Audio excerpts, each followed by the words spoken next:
이제 시작하도록 하겠습니다. 2024학년도 임용교육학 시험 준비 어떻게 해야 되는지 이제 합격 설명회 같이 시작하도록 하겠습니다. 네, 인사할 때 제일 부끄러운데 먼저 시작한다고 얘기를 하고 나서 하는 거라서 되게 어색하긴 한데, 안녕하세요. 이선화고요. 오늘 같이 우리 중등 임용시험 준비에 있어서 1차 시험의 중요한 부분을 차지하게 되는 교육학 논술시험 어떻게 구성되어 있고 어떻게 준비해야 하는지 그런 전반적인 사항들 같이 먼저 확인하도록 하겠습니다.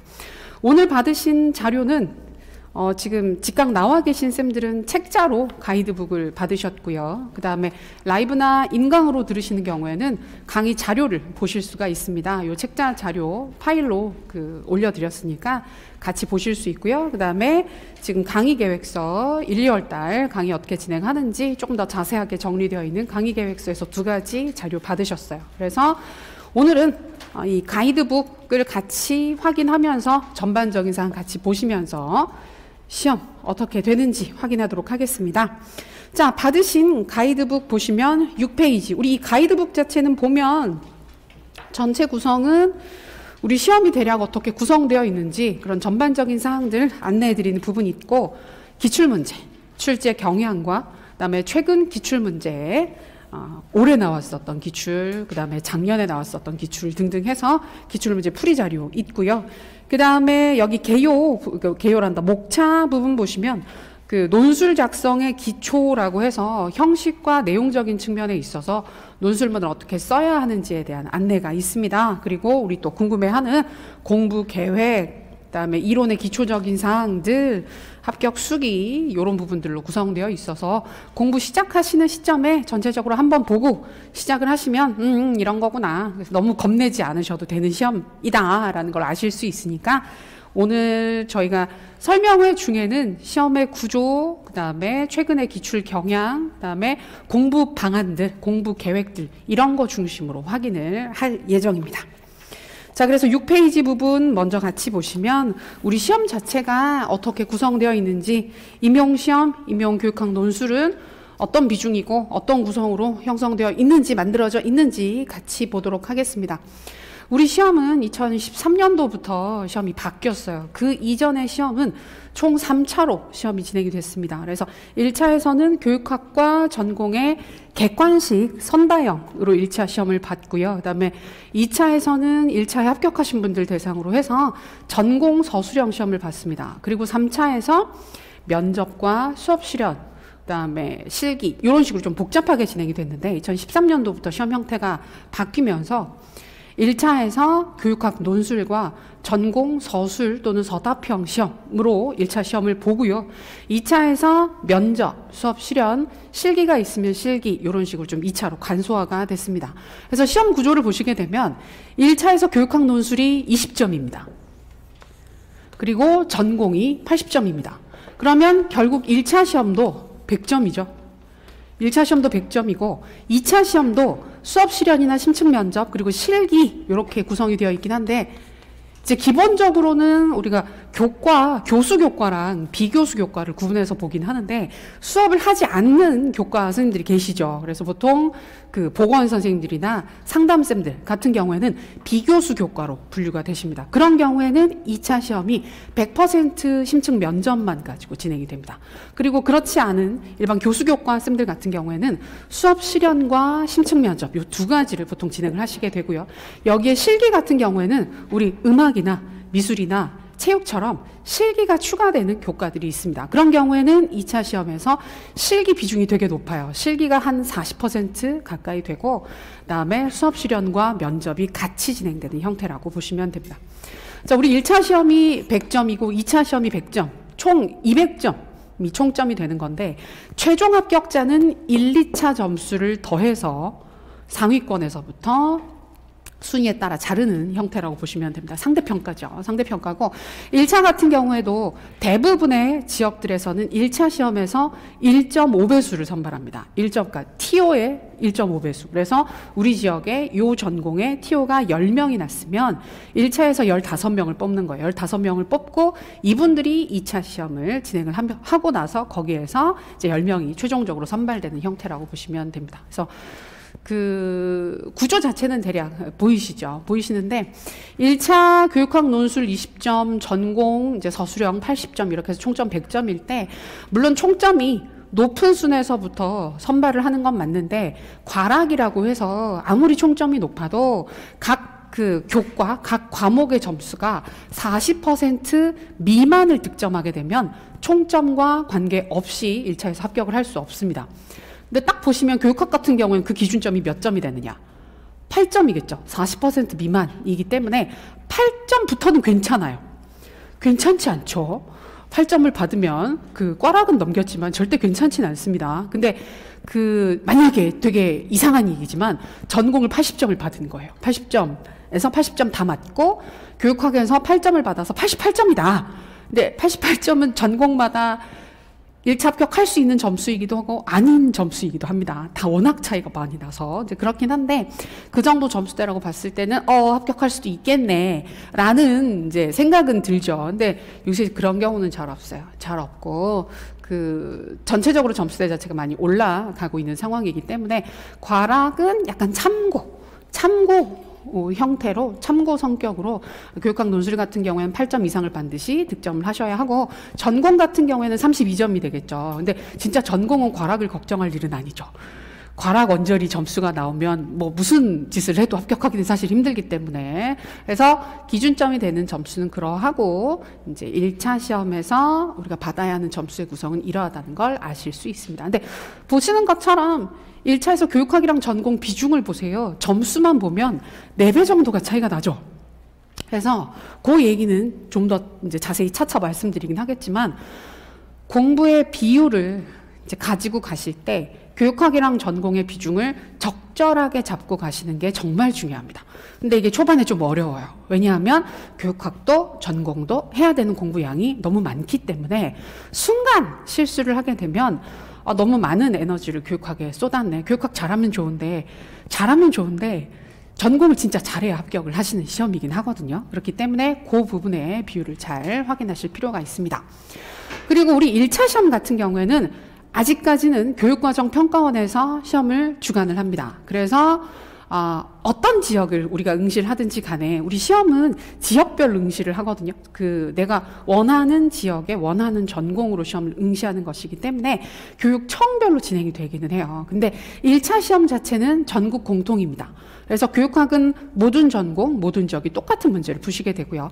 전공 문제 같은 경우에는 전공마다 다른데 지역이 다르다고 해서 문제가 다르진 않아요. 똑같은 문제를 푸시는 거. 교육과정 평가원에서 주최하는 시험이 되고 2차 시험은 다릅니다. 지금도 아마 지금 학원에서 2차 준비하시는 분들 여기도 많이 나와 있으실 텐데 교육청에서 따로따로 진행을 해요. 그래서 일부 지역 같은 경우에는 면접 같은 경우에 그 교육과정 평가원에서 출제하는 평가원 공통 문제를 가지고 시험을 보는 경우들도 있지만 자체 출제라고 해서 해당 지역에서 출제한 문제를 가지고 면접을 보기도 하고 수업 실험 같은 경우에도 다 다른 지역마다 다른 문제나 주제를 가지고 진행을 하는 경우들도 많습니다. 그리고 실기도 굉장히 차이가 큽니다. 똑같은 실기라고 해도 구성이 너무 다양하기 때문에 지역별로 완전히 준비하는 형태가 다르다고 볼 수 있어요. 그래서 우리가 원서를 쓸 때 사실은 2차 진행되는 형태나 점수 비중이나 이런 부분들도 사실은 약간은 고려의 대상이기는 해요. 그래서 내가 1차를 붙고 나서 최종 합격까지 할 때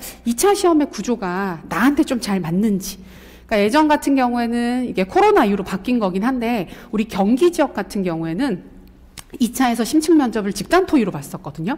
개별 면접도 하지만 한 7명 정도를 팀으로 만들어서 자 토론해봐. 그리고 그걸 보고 관찰을 해서 점수를 주는 경우들도 있었어요. 그러면 정말 지역마다 좀 차이가 있죠. 그리고 우리가 지금도 강원 지역 같은 경우에는 2차 시험에서 1.5배수를 뽑지 않고 2배수를 뽑습니다. 2배수를 뽑는다는 얘기는 2차 비중을 1차보다 더 크게 가지고 갈 거야 라는 그런 의지가 좀 보이는 거거든요. 그러면 난 정말 뭐 공부도 공부지만 수업 실현이나 면접이나 이런 부분들 되게 잘할 수 있어. 나 남들 앞에서 뭐 하는 거 되게 잘해. 이러신 분들 같은 경우에는 또 그 지역이 더 잘 맞을 수가 있겠죠. 그래서 요거는 좀 뒤에 이야기이긴 하지만 원서 쓰실 때 지역적 특성이나 이런 부분들을 고려해서 쓰시는 것도 좀 효과적인 접근이 될 수 있습니다. 그래서 요런 식으로 시험이 구성되어 있습니다. 우리가 이제 중등 임용 시험인데 우리가 비교수 교과 같은 경우에는 그 초등, 예를 들어서 초등 상담, 초등 보건 이런 식으로 해서 초등학교 쪽으로 임용되시는 쌤들도 계시거든요. 근데 그분들도 똑같이 중등 시험을 보십니다.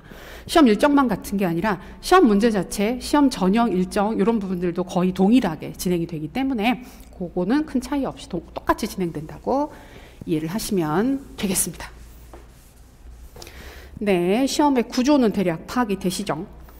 그리고 한국사 요새는 워낙 많이들 보시니까. 그리고 요것도 최근에 약간 뉴스가 있긴 있었어요. 이게 유효기간이 있어요. 유효기간이 있어서 시험 합격하고 나면 자격을 갖추고 나면 한능검 여기 자격 갖추시게 되면 5년 동안 유효했었거든요. 근데 이게 조금 그렇지 않나라고 해서 유효기간을 없애자라는 얘기들이 최근에 나오긴 하더라고요. 그래서 시험 보는 입장에서 매우 편한 좋은 이야기이긴 한데 쌤들은 아마 지금 또 시험 보신 쌤들도 계시고 그다음에 또 내년에 새로 준비하실 쌤들도 계시겠지만 혹시나 한국사 자격이 없으시다면 제일 먼저 빨리 준비하셔야 하는 것 중에 하나가 한국사 그 자격입니다. 생각보다 시험 난이도가 일정하지 않고 들쭉날쭉하는 경향이 있어서 좀 신경이 많이 쓰여요. 그래서 끝까지 그 후반부까지 가끔 자격이 안 돼가지고 시험 여러 번 보시는 분들 계시거든요. 근데 보신 분들은 아시겠지만 그냥 이것만 보면 크게 문제가 되지 않지만 이제 우리가 1차 준비할 때 공부해야 되는 양들이 상당한데 되게 거슬려요. 끝까지 엄청 거슬릴 수 있어서 최대한 빨리 지금 이 상황이라고 하면 아마 유효기간이 크게 의미가 없을 것 같으니까 근데 나와야 하는 것이긴 하지만 조금이라도 빠른 시점에 봐두시는 게 무조건 의미가 있을 것입니다. 이런 부분들 대략 알 수 있어요. 자, 그리고 우리가 7페이지 자료 보시게 되면 교육학 논술의 평가 요소 그리고 교육학 논술 준비의 기초라고 해서 교육학 논술, 우리 아까 1차에서 교육학 논술이 20점이라고 말씀을 드렸는데 도대체 우리가 처음에 말을 들으면 교육학 시험은 교육학 시험인데 논술 시험이야. 그러면 좀 부담스럽잖아요. 논술이라는 말 자체를 좋아하는 사람은 별로 없죠. 선생님들 논술 쓰시는 거 좋으세요? 학교 다니시면서 레포트 쓰는 게 취미이신. 레포트 과제가 좋아요? 시험 보는 게 좋아요? 둘 다 싫죠. 사실은. 둘 다 싫은데 저는 예전에 생각해보면 레포트가 더 싫었던 것 같기는 해요. 시험은 공부를 안 해도 가서 앉아있으면 끝나잖아요. 근데 레포트를 쓰지 않으면 끝이 나지 않으니까 안 내면 되는데 안 낼 수는 없으니까 너무 지긋지긋해 이러면서 썼던 기억이 있긴 한데 그래서 다들 글 쓰는 걸 썩 좋아하진 않기 때문에 논술 시험 자체에 대한 부담이 좀 있습니다. 근데 좀 이따가 기출문제 사례 보시고 이런 것들 보시게 되면 생각만큼 되게 그런 시험은 아니구나 라는 걸 아실 수 있으실 거예요. 그래서 우리 이 교육학 논술 시험 자체가 평가하고자 하는 주요 요소들을 보게 되면 첫 번째, 교육학 이론에 대한 지식을 가지고 있느냐. 그래서 쌤들 교직 수업 들으실 때 뭐 교육심리, 교육과정, 평가, 공학 막 이런 거 들으시잖아요. 그러면 그 부분과 관련된 구체적 지식을 정확한 지식을 얼마나 가지고 있는가를 평가하는 시험의 성격이 강합니다. 그리고 두 번째로 확인하는 게 비판적 문제 인식 능력이라고 하는데 이거는 그 별다른 게 아니라 말 자체는 되게 멋진 능력인가 봐 라고 느끼실 수 있겠지만 문제에서 요구하는 사항을 얼마나 정확하게 파악할 수 있는가의 문제입니다. 요새 워낙 문해력 얘기들 많이 하죠. 독해력, 문해력 얘기하고 학생들, 우리 뭐 중등 학생들 같은 경우에 어휘력이나 이런 부분들에 문제가 있어서 문제 되면 학생들이 내용을 모르는 게 아니라 문제 뜻을 잘 몰라서 못 쓴다라는 얘기들 많이 하시는데 이게 우리 시험에서도 조금 보이기는 보입니다. 그래서 내용도 내용이지만 문제가 요구하는 사항을 정확하게 파악할 수 있느냐. 그리고 최근 시험 경향에서 많이 보이는 부분 중 하나인데 이론적 지식을 가지고 그대로 쓰는 부분들도 일부 있지만 그 부분을 상황에 활용해서 그럼 어떻게 해결할래? 어떻게 활용할래? 알고 있는 부분들을 어떻게 적용할래와 같은 활용 형태의 그 문제도 많이 보이고 있습니다. 결국은 우리가 학교에서 교직 수업 열심히 듣고 교육학적 지식들 많이 가지는 이유 자체도 현장에 교사로 갔을 때 배운 지식들을 의미 있게 쓸 수 있어야 하잖아요. 그래서 그 맥락에서 확인을 한다. 그리고 이 모든 것들을 한 편에 글로 써서 표현을 하는 것이기 때문에 기본적인 글쓰기 능력을 확인을 하게 됩니다. 근데 정말 여기서는 기본적인 글쓰기 능력을 확인하는 거예요. 좀 이따가 기출문제 보시면 왜 기본적인 글쓰기 능력인지 확인하실 수 있습니다. 더 잘 쓰는 걸 요구할 수가 없어요. 시험 자체가. 요구하는 게 너무 많아서 아마 이번에도 시험 보러 가신 분들은 아시겠지만 근데 공부를 많이 안 하고 가면 시간은 모자라진 않아요. 그래서 그냥 뭘 쓰지? 이러면서 가끔 일기 쓰고 오신 분들도 있으시고 뭐 오늘 아침에 진짜 가기 싫은데 엄마가 자꾸 시험 보고 오라고 해서 왔다. 라는 답안도 실제로 써서 내신다고. 이제 채점자들은 약간 즐겁긴 하겠죠. 그래서 뭐 편안한 마음으로 0점을 줄 수 있으니까. 그래서 그렇긴 한데 그쵸. 그래서 요런 기본적인 글쓰기 능력 자체를 확인하는 시험이라고 보실 수가 있겠습니다. 그래서 요 시험을 준비하기 위해서 공부의 방향성, 기본적인 방향은 이론 공부는 꼼꼼하게 한다. 요게 지금 시험에 출제 경향이나 방향에 따라서 약간씩 왔다 갔다 하는 측면 중에 하나이긴 한데 작년, 재작년 시험 같은 경우에 기존 시험이랑 형태가 조금 달랐거든요. 그래서 작년, 재작년 시험은 활용 문제가 되게 많이 나왔어요. 근데 이론에 기반을 한 활용이긴 한데 이제 공부하신 분들 입장에서는 공부를 해도 내가 잘 쓸 수 있는 게 많이 없네. 공부한 내용을 너무 많이 활용해야 되니까 이론 공부가 그렇게 의미가 없을지도 몰라 라는 얘기를 하신 분들도 있었는데 올해 시험 같은 경우에는 비중이 딱 반반 느낌이에요. 좀 이따가 문제 보시면 느끼시겠지만 정확한 이론적 지식을 확인하는 부분들도 있고 이론적 지식의 근거를 해서 그 부분을 활용하는 문제들도 있습니다. 근데 그걸 오해하시면 안 되는 부분이긴 한데 아무거나 써도 되는 시험은 절대 아니에요. 그래서 이론적 지식이 있어야 하고 그 이론을 근거로 해서 토대로 해서 써야 되는 사항들이기 때문에 이론 공부는 꼼꼼하게 해야 한다. 그리고 교육 관련 이슈에 대해서 관심을 가지실 필요가 있습니다. 아까 우리가 시험을 1차, 2차로 본다 그랬잖아요. 근데 요것도 예전에는 2차 시험이 약간 어떤 성격이 강했냐면 요식행위? 처럼 해서 2차 시험의 변별이 되게 높진 않았어요. 그러니까 가끔 뒤집는다라고 얘기를 하시는 분들도 있긴 했지만 1차 시험 성적이 매우 중요하다라는 쪽으로 얘기를 많이 했었는데 최근에는 2차 시험도 매우 중요합니다. 2차 시험의 비중이 매우 커지고 있습니다. 뒤집는 경우들이 있어요. 그래서 컷 근처의 점수를 받았는데 1차에서 컷 근처. 그럼 내 밑에 누가 없고 내가 거의 이제 문을 닫고 들어갔으면 1.5배수니까 보통은 떨어질 확률이 높잖아요. 근데 2차 시험에서 뒤집는 경우들이 있어요. 나보다 점수 높은 사람들이 떨어지고 내가 붙는 경우들이 있어요. 그게 왜 가능해졌냐면 아까 2차 시험 100점이었죠. 100점이었는데 예전에는 기본 점수가 80점이었어요. 80점이면 어떻게 해도 그러니까 대충이라도 뭘 하기만 하면 80점을 받으니까 그 안에서 편차가 날 수 있는 점수가 20점 안쪽인 거예요. 아무리 잘해도 아무리 못해도 20점 안쪽이면 컷보다 20점 가까이 높으신 분들 같은 경우에는 정말 거의 붙는다라는 얘기고 컷 근처에 계신 분들은 어지간히 잘하지 않으면 어지간히 잘해도 그걸 뒤집기가 힘들었거든요. 근데 지금 바뀌어서 기본 점수가 60점입니다. 60점이면 넓어졌죠. 40점 가까이 편차가 지금 나타나게 되는 거고 그다음에 의외로 면접이나 수업 실연에서 점수를 좀 깎기도 하고 좀 편차가 벌어지고 있어서 2차 시험도 매우 중요해지고 있거든요. 그래서 그 맥락에서 본다면 기본적으로 우리가 2차 시험 같은 경우에는 이론적인 부분들도 토대가 되긴 해야 되지만 정말 기본 마인드 자체가 교육에 대한 관심이 있는지 학교에 대한 관심이 있는지 학생들에 대한 애정이 있는지 진짜 하고 싶어서 교사가 되고 싶은 것인지 이런 부분들을 물어보는 부분들이 좀 있기 때문에 교육 관련 이슈에 대해서도 관심을 가져야 한다. 쌤들 요새 되게 많이 나오진 않지만 관심을 가지고 있으면 한 번씩 보이는 게 2025 개정교육과정, 2022 개정이요. 2025라니. 2022 개정교육과정이 나왔게요? 안 나왔게요? 아직 안 나왔습니다. 2022년도 지금 다 흘러가고 있는데 작년 말에 시안 같은 게 나왔고 어젠가 그젠가 국가교육위원회에서 최종적으로 통과가 됐어요. 그래서 아마 올해 중으로 다시 한번 발표를 할 것 같기는 한데 그런 얘기들 보면 어때요? 선생님들 2022 개정교육과정이 그래서 나온대. 지금 국가교육위원회에서 이렇게 했는데 어떤 쪽에선 되게 싫어했고 어떤 쪽에선 되게 그냥 통과를 시켰대라는 얘기를 들으면 아무 생각이 없죠. 그럼 나랑 뭔 상관이야? 라는 생각을 하신단 말이에요. 그리고 또 그런 거 있잖아요. 수능도 우리 절대평가한다는 얘기를 한 번씩 들었죠. 그런 뉴스 들으시면 어떤 생각 드세요? 뭔 상관이야. 내가 수능 다시 볼 게 아닌데 절대 평가를 하든 아무 상관없죠. 안 됩니다. 이제 앞으로는 어떤 마인드냐면 교사. 내가 학교에 갔는데 수능을 절대 평가화해서 실행을 한다 그러면 어떤 식으로 내가 학생들과 관계가 형성이 될까? 수업 진행하는데 다른 어려운 부분들은 없을까? 고교 학점제 얘기 되게 많이 하잖아요. 아마 들으시면서도 하든가 말든가.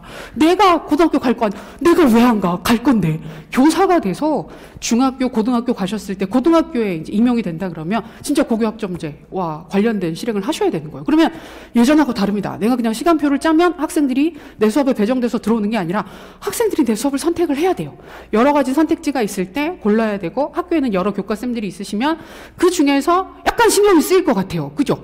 어떤 쌤 수업은 많이 신청을 했는데 내 수업은 상대적으로 덜 신청했다 그러면 그 속상한 마음이 들 것 같기도 하고 어떻게 하면 내가 수업을 더 잘해야 되는 걸까? 학생들이 원하는 수업을 하기 위해서는 어떤 부분들에 좀 더 신경을 써야 할까? 이런저런 생각들이 많아질 거란 말이에요. 그래서 그런 예비교사 마인드로 뭐 수능 제도가 바뀐다고 하든지 입시 제도가 바뀌거나 새 교육과정이 나오거나 그런 부분들 보이게 되면 예비교사 입장에서 좀 관심을 가지고 접근해 주시면 좋을 것 같아요. 게다가 최근에는 워낙 교권 붕괴 관련된 뉴스들이 워낙 자극적이잖아요. 엄청 자극적이니까 뉴스 쪽에서도 많이 보여주거든요. 그러면 예전 같으면 마인드가 우리 학생 마인드에 가깝죠. 학생 마인드에 가까우니까 막 학생들 입장에서 얼마나 억울했으면 저렇게 했을까라는 생각을 할 수도 있지만 이제는 교사 입장에서 만약에 이런 식으로 생활 지도를 하는데 이런 식의 반응을 보이는 학생이 있으면 내가 도대체 어떻게 해야 될까? 답은 없지만, 답을 찾을 수는 없지만 그 부분에 대해서 마인드셋 자체를 예비 교사 입장으로 바꿔서 관심 있게 봐주시면 의미가 있습니다. 그래서 1, 2차 공통으로 의미가 있는 사항들입니다. 그리고 이런 공부하실 때도 다들 교직 수업을 별로 좋아하진 않으세요. 다들 싫어하세요. 가끔 드물게 좋아하시는 분들이 있긴 한데 다들 교직이 좋아요, 전공이 좋아요 하면 뭐가 더 좋으세요? 꼭 골라야 하느냐. 그래서 둘 중에 뭐 하나를 꼭 골라야 하느냐. 뭐가 더 싫으냐 하면 대답은 할 수 있을 것 같다. 약간 그런 느낌이긴 한데 교직을 썩 좋아하진 않으시죠. 가끔 보면 이걸 왜 들어야 되는 거야. 나 전공은 좋아하니까 약간 관심이 있으니까 좋아하시는 부분들도 있는데 교직은 썩 좋아하진 않으시니까 공부하면서도 이게 도대체 어디에 쓸모가 있을까라는 생각을 많이 하시는데 다들 마찬가지지만 현장 가서 해보시면 전공은 당연히 중요한 부분이긴 하지만 교직 같은 경우에도 뭘 좀 알아야 학생들을 대하거나 지도하거나 할 때 얘들을 좀 이해할 수도 있고 지도하는 방법을 알 수도 있고 필요가 많이 있다고들 얘기를 하시거든요. 그래서 답은 없는 부분이긴 하지만 공부하시면서도 그러니까 공부하면 이 내용들이 현장에 가서 교사인 나한테 어떤 의미를 가지게 될까 이런 부분들 생각하시면서 접근해 주시면 아주 괜찮을 것 같습니다. 큰 방향은 이러합니다. 자, 그리고 이제 우리는 기출 방향을 볼 거예요. 도대체 교육학 논술은 어떤 시험일까? 그래서 최근 출제 경향 한번 쭉 살펴보고 올해 나왔던 얼마 전이죠. 11월 말에 봤었던 시험입니다. 그래서 아직 한 달도 안 됐습니다. 한 달도 안 된 최근의 시험 경향을 보시면서 아하, 이런 걸 요구하는 시험이구나. 생각보다 그렇게 까다롭지 않구나 라는 걸 아실 수 있을 거예요. 자, 2023학년도 문제, 올해 문제입니다. 뭐 이제 다들 익숙해지시긴 아직 안 익숙해지셨겠지만 우리는 시험이 학년도 개념이거든요.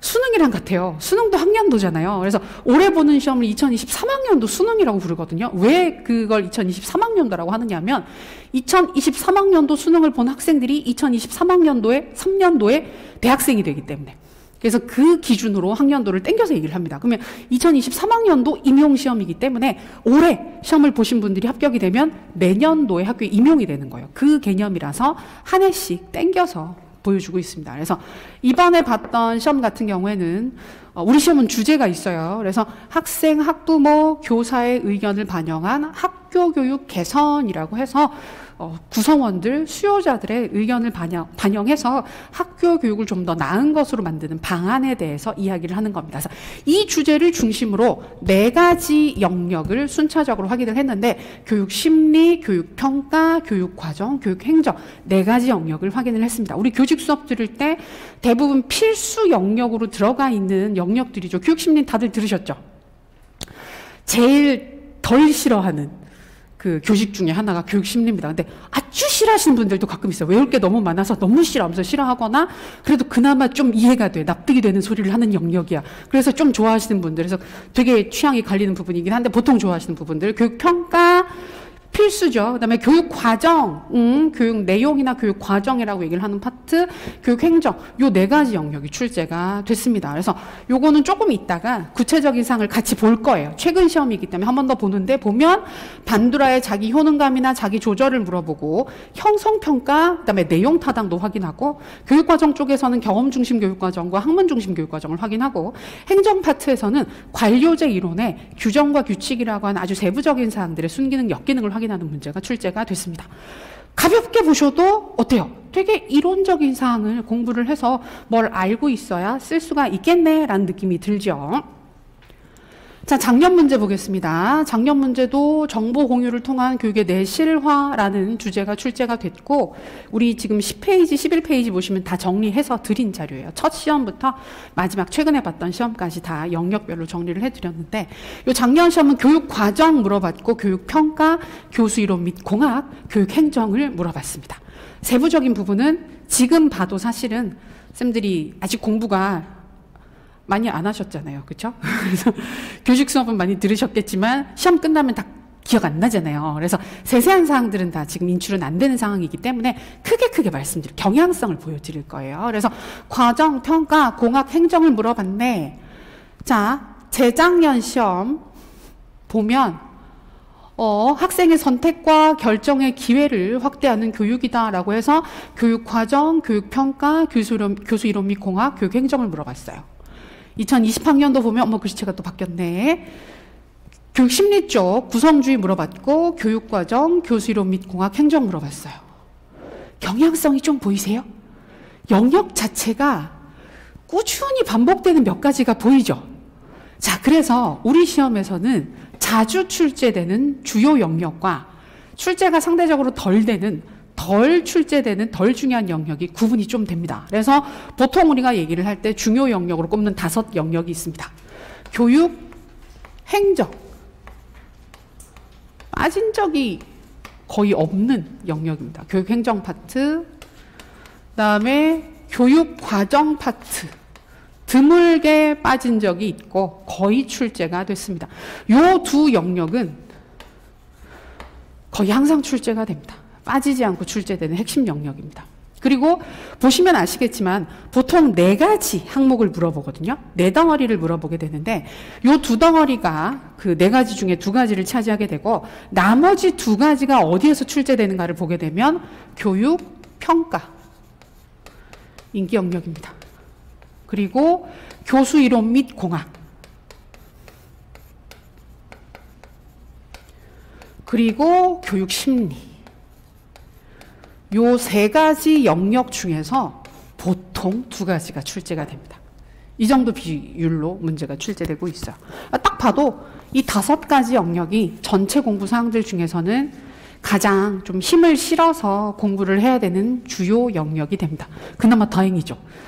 근데 다른 걸 아예 안 봐도 되느냐? 그건 또 아니에요. 그건 또 아니라서 나머지도 공부는 하시긴 하시는데, 대신에 그거 힘 자체를 조절해서 더 열심히 하는 부분과 조금 덜 봐도 되는 부분 구분을 해서 보실 필요는 있겠죠. 그래서 출제 경향 자체는 이러하다는 걸 알 수 있습니다. 그리고 지금 우리 받으신 그 가이드북의 10페이지와 11페이지를 보시면 최근 기출에서부터 예전 기출까지 쭉 정리가 되어 있거든요. 그래서 2014학년도 중등 시험이 첫 시험이에요. 첫 시험. 그래서 이때부터 지금 2023학년도 시험까지 쭉 진행이 됐고, 초반부에는 추가 시험이 한 번씩 있었습니다. 추가 시험이 한 번씩 있어서 5월 달이나 6월 달에 그 상반기에 한 번 더 시험을 보는 경우들이 있긴 있었거든요. 그렇게 해서 문항 수가 보면 조금 많기는 한데, 내용을 읽지 말고 그냥 딱 눈으로 보셔도 예전 문제랑 최근 문제의 차이가 뭐냐면, 예전에는 덜 물어봤어요.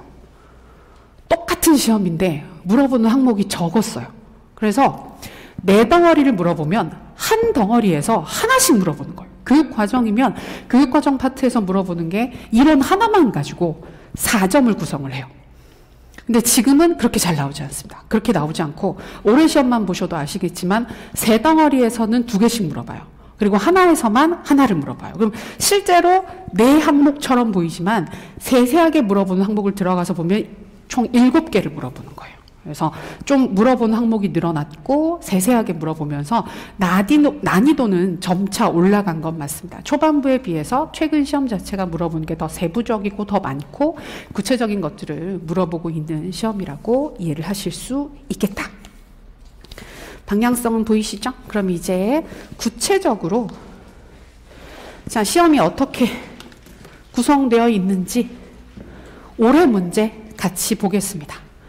우리가 올해 문제는 시험 보고 나서 그 다음에 바로 월요일 날 제가 풀이를 하긴 했는데 그건 이제 시험 보신 분들한테 풀이를 해서 아마 답은 이 정도일 것이고 이건 될 거고 저건 좀 어려울 거예요 라는 걸 알려드리는 강의를 한번 하긴 했는데 오늘 하는 강의는 좀 다릅니다. 지금은 공부 방향을 잡아야 하는 부분이기 때문에 내용 하나하나를 설명드리는 게 아니라 이 시험 자체가 요구하는 방향이 무엇인지 그래서 우리가 어떤 식으로 공부를 해야 되는지에 대해서 문제를 통해서 보여드릴게요. 우리 시험은 이 시험처럼 자료 나와 있는 것처럼 문제가 있고요. 제시문이 있어요. 제시문인데 이번 제시문은 그래프도 있고 이런저런 자료들이 조금 많아서 읽을 자료가 좀 많은 편이긴 했어요. 이런 식으로 제시문이 4개가 있고 배점이 있습니다. 그래서 배점을 보시면 굉장히 구체적으로 점수가 어디에 어떤 식으로 부여되어 있는지를 명확하게 보여주는 시험이에요. 그래서 초반에는 안 이랬어요. 초반에는 이렇지를 않아서 도대체 내가 뭘 써야 점수를 받고 점수를 받아도 어디에서 내가 점수를 받고 어디에서 감점이 됐는지가 잘 납득이 안 됐었는데 최근 시험은 그런 부분들을 많이 정리를 했어요. 그래서 굉장히 명확하게 보이는 시험입니다. 자, 한번 같이 볼게요. 그래서 문제를 보시면 다음은 땡땡 고등학교에서 작성한 학교 운영 자체 평가 보고서 중 전년도에 비해서 학교 교육 만족도가 높아진 항목에 대한 분석 결과의 일부다라고 해서 되게 현장 중심적인 항상 문제가 지금까지 나왔던 문제들을 봐도 학교 현장에서 교사가 뭘 했더니 교사가 대화를 했더니 성찰 노트를 썼더니 학생들한테 뭘 물어봤더니 이런 식으로 해서 되게 구체적인 현장 중심적인 문제가 출제가 됩니다. 만족도 조사 결과 그래프 그 다음에 서술식 응답 분석 내용을 읽고 3가지 정보가 있는 거예요. 그래프가 있고 그 다음에 그 반응을 하는 사람들 여기 보면 학생, 학부모, 교사들로부터 반응을 받게 되는데 그 각각이 응답을 한 내용들 그 다음에 전체 결과를 분석한 결과 내용을 읽고 자 주제를 주는 거예요. 학생, 학부모, 교사의 의견을 반영한 학교 교육 개선이라는 주제로 교수 전략, 교육 평가, 교육 과정, 학교 조직을 구성 요소로 하여 서론, 본론, 결론을 갖추어 논하라라고 하는 게 이 시험의 구체적인 요구 사항이 됩니다. 그래서 논술문이기 때문에 서론, 본론, 결론의 형식을 지켜서 글을 쓰셔야 합니다. 그리고 오늘 답안지를 보여드렸으면 좋겠지만 시험 보러 가신 분들은 많이 보셨죠. 비포 사이즈 우리 보통 대학교에서 중간고사나 기말고사 답안 쓸 때 주는 큰 비포 사이즈 종이 있잖아요. 그걸 비슷한 형태죠. 비슷한 형태라서 원고지가 아니라 가로 줄만 그어져 있는 유선지를 주게 됩니다. OMR 카드로 주게 되고 거기에다가 2페이지 이내로 우리가 답을 쓰게 됩니다. 근데 답을 쓸 때 검정색 펜만 쓸 수가 있죠. 보통 볼펜이나 중성펜을 쓰시게 되는데 화이트를 쓸 수 없다. 화이트를 쓸 수 없고 2줄을 긋고 수정을 한 형태이기 때문에 초반에 써보시면 굉장히 쓰는 게 짜증스러워요. 굉장히 짜증스럽고 서론 쓰거나 뭐 고치거나 할 때마다 답안지를 보면 막 다들 막 되게 열받아 하시고 너무 지저분한데 어떻게 하지 그러고 그렇게 화이트 쓰지 말라 그래도 우리 첨삭 답안 제출할 때 화이트 써서 고쳐서 내시는 분들이 있는데 절대 안 되죠. 우리 시험에서는 실제로 화이트 쓰면 원칙은 화이트 쓴 답안은 0점 처리하는 게 맞거든요. 근데 그렇게까지는 하지 않고 그 부분만 채점을 안 한다고는 하는데 하면 안 되는 것들입니다. 그래서 그 형식에 익숙해지는 게 조금 힘들긴 하는데 요 형태로 요구사항에 맞춰서 글을 써주시면 됩니다. 그리고 이번 문제 같은 경우에는 아까 얘기했던 것처럼 그래프를 보여줘요. 그래서 만족도 조사 결과가 2021년도와 2022년도를 비교를 했을 때 얼마나 올라갔는지 그리고 여기 보면 수업 내용과 과제 수준이 적절하다라는 부분에서 여기는 학생 만족도 조사 결과이기 때문에 학생들의 반응을 보는 부분이 있었고요. 그다음에 그 내용 전체를 전반적으로 정리한 분석 내용이 있는 거예요. 이런 식으로 그래프, 응답, 정리한 분석 사항 요 3가지를 모두 참고해서 문제에서 요구하는 사항을 답으로 쓰라 라고 이야기를 하고 있습니다. 그래서 요 첫 번째 내용 부분은 교육 심리와 관련된 사항을 물어봤고요. 두 번째 부분은 평가가 적절하다라고 해서 교육 평가 부분을 물어봤고요. 세 번째 사항은 교육 과정과 관련된 사항을 물어봤습니다. 교육 과정 부분에서 경험 중심 교육 과정, 학문 중심 교육 과정 이 두 가지를 확인한 거고, 마지막 파트에서는 교육 행정 부분에서 학교 조직의 경영과 관련되는 기본 이론으로서 관료제 이론을 얘기를 해주고 규정과 규칙의 순기능과 역기능을 확인하는 문제가 출제가 됐어요. 제시문에도 참고할 만한 사항들이 있었고, 제시문 내용을 활용해서 무엇인가를 찾아야 하는 부분들도 분명히 있었고, 그렇지 않은 문제들도 좀 섞여 있었기 때문에 답안을 찾고 구성하실 때 원래는 굉장히 편한 문제는 아닌데 보신 분들의 반응은 좀 편했다, 예전에 비해서는 조금 편하게 출제가 됐다라는 얘기들을 많이 했던 시험입니다. 배점 부분을 볼게요. 우리 배점 부분을 잘 살펴보시는 게 좀 의미가 있는데, 자, 시험의 구성을 보시면 내용 부분이 15점입니다. 20점 만점에서 15점이고, 논술의 구성 및 표현 부분이 5점입니다. 두 개를 더해서 총 20점으로 구성되는 시험이에요. 내용 부분을 보면 첫 번째 심리 파트에서 평가 보고서에서 자기 효능감 형성에 영향을 미친다고 분석한 요인에 따른 교수 전략을 두 가지 쓰라고 얘기를 했습니다. 그러면 자기 효능감 형성에 영향을 줄 수 있는 요인, 이걸 활용한 교수 전략을 하나씩 쓰는 부분이죠. 그다음에 자기 조절 과정에서 목표 설정 및 계획 단계 이후에 지원 방안을 두 가지 쓰라라고 얘기를 했는데, 보시면 아시겠지만 그래놓고 이게 4점이에요. 4점이면 점수가 어떻게 구성되는지가 예측이 되죠. 여기가 2점이겠네요. 2점이고 여기가 2점이고, 이 점수 2점은 각각 따로 계산하는 겁니다. 항목 하나하나가 맞을 때마다 1점씩 준다. 우리 시험은 실제로 점수가 나와보면 점수가 20점 만점일 때 뭐 19점 이렇게 딱 끊어지는 점수를 받으신 경우들도 있는데, 16.67 17.33 이런 식으로 소수점을 받으신 분들이 있어요. 그래서 이걸 가지고 아마 소수점으로 부분 점수를 준다라고 얘기를 하시는 분들이 있는데, 그렇지 않다. 점수 딱 끊어지게 줍니다. 근데 채점을 보통 3명이 합니다. 3명이 채점을 하게 되기 때문에 그 점수를 평균을 내서 점수를 주는 거에 가깝습니다. 그래서 0.33, 0.67 이런 식으로 이제 일치하지 않았을 때, 3명이 일치하지 않았을 때 그러한 점수차가 나타나게 되는 거죠. 근데 딱 봐도 누가 봐도 2점씩 2점씩 해서 총 4점이네, 하나씩 맞으면 주고 안 주고 하겠네라는 게 보여요. 그리고 두 번째 부분 보시면 평가 보고서에서 언급한 형성 평가를 교사 측면에서 활용할 수 있는 방안을 두 가지 써라. 그리고 평가 보고서에서 제안한 타당도의 명칭을 쓰세요. 이 타당도를 확보할 수 있는 방안을 하나 쓰세요. 그러면 명칭에 1점, 확보 방안에 1점 이렇게 들어가겠네라는 것도 보이죠, 점수가. 그리고 평가 보고서에서 학교 교육과정 편성 운영의 만족도를 높인 것으로 분석한 교육과정 이론의 장점을 두 개 써라. 근데 보면 제시문에 내용이 있어요. 경험 중심 교육과정이라고 언급이 되어 있습니다. 그래서 이 부분이 사실 올해 시험에서 좀 쉽게 출제된 부분 중에 하나인데, 경험 중심 교육과정의 장점을 두 개 써라. 그리고 학교 교육과정을 보완하기 위해서 제안한 교육과정 이론의 교육 내용 선정 방안은 뭐고 교육 내용 조직 방안은 뭔지 두 가지를 쓰라고 했기 때문에 하나씩 들어가는 거겠죠. 근데 제시문을 읽어보면 브루너의 학문 중심 교육과정을 찾을 수가 있어요. 그러면 학문 중심 교육과정에서 내용 선정할 때 주로 활용하는 것은 지식의 구조가 되고, 이 지식의 구조를 조직하는 방식은 나선형 교육과정이라고 많이 공부했던 사항이기 때문에 이론 인출에 가까운 문제가 출제가 됐습니다. 그리고 마지막 보면 평가 보고서에서 언급한 관료제 이론의 특징 중 규칙과 규정, 우리 관료제 이론 같은 경우에는 한 5가지 정도의 특성이 딱 구분되어 있습니다. 이론적으로 정리되어 있고 각각의 특성들마다 순기능, 역기능이 정리가 되어 있어요. 근데 그걸 그대로 물어본 거예요. 그래서 이 규정과 규칙이 학교 조직에 미치는 순기능을 2가지 쓰시고요, 역기능을 하나 쓰세요 해서 3점을 줬어요. 되게 명확하게 보이죠. 그리고 이번 문제는 좀 보셔야 되는 게, 문제에서 요구했었던 사항들을 보시면 첫 번째 파트에 자기 효능감 이론을 활용을 해서 교수 전략을 얘기를 해봐.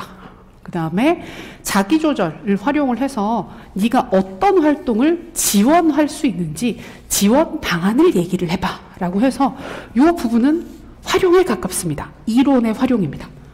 자기 효능감 이론과 자기조절 개념을 알고 있을 때 그걸 요구하는 상황에 맞게끔 활용해서 답을 쓰라라고 했던 부분이 지금 첫 번째 문제에서 보이고 있고요.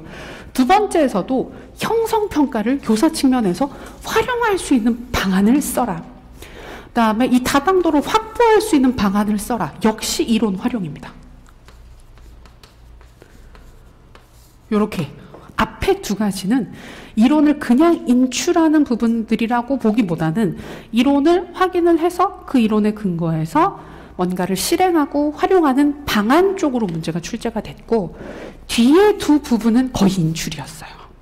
그래서 특정 이론을 정확하게 찾으면 예를 들어 학문중심 교육과정을 찾았으면 그 학문중심 교육과정의 내용 선정 원리가 뭐고 조직 원리가 뭔지 너 기억할 수 있어? 라는 걸 물어본 거고 관료제 이론에서 규정과 규칙 중요한 특성인데 이거 순기능 역기능 기억나? 라고 해서 인출을 물어본 거예요. 요 두 개가 비중을 보시면 반반이에요. 거의 반반 비중으로 문제가 출제가 됐다. 근데 작년, 재작년 시험은 이 비중이 이론 활용 쪽이 대부분이었어요. 활용 쪽이 대부분이었고 한 아주 작은 항목 하나 정도를 한 2점 정도, 2, 3점 정도 되는 부분을 이론 인출 쪽으로 문제가 출제가 됐거든요. 그러다 보니까 이제 세부적인 부분들이나 꼼꼼한 부분을 꼼꼼하게 공부하지 않으신 경우에는 올해 요 부분 쓰실 때 특히 규정과 규칙의 순기능 같은 경우에는 진짜 암기거든요.